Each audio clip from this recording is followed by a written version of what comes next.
দুপুরবেলা ভাত খেয়ে উঠে ফ্রিজটা খুলেই দেখি আরে বাস এ তো তরমুজ আছে, পুরো লাল লাল, আমার দিকেই তাকিয়ে আছে তরমুজটা।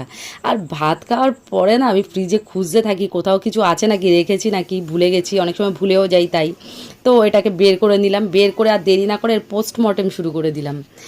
আর ছোটো ছোটো টুকরো কাটতে শুরু করলাম। এতই ছুরিটা ছোট ছিল যে কাটতে ভীষণই অসুবিধা হচ্ছিল।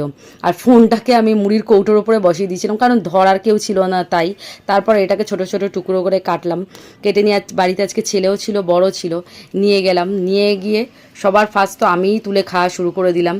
এই যে দারুণ লাগে আমার খেতে, একদম মানে জুসি জুসি তরমুজটা, মানে এত রসালো থাকে, আমার ভীষণ ভালো লাগে গরমের দিনে। আর তরমুজ খেতে আমার ঠোঁটটা লাল লাল হয়ে গেছে পুরো, আমি দেখছিলাম তাই, কি বিভৎস ঠোঁটটা লাগছিল লাল লাল। আর এমনি তো গরমকালে ভাই কার ঠোঁট ফাটে, আমার ভীষণ ঠোঁট ফাটে গরমকালে। আর এই যে মুখের মধ্যে দানা পড়ছে, তরমুজের একটাই বিরক্তকর জিনিস হচ্ছে, সেটা হচ্ছে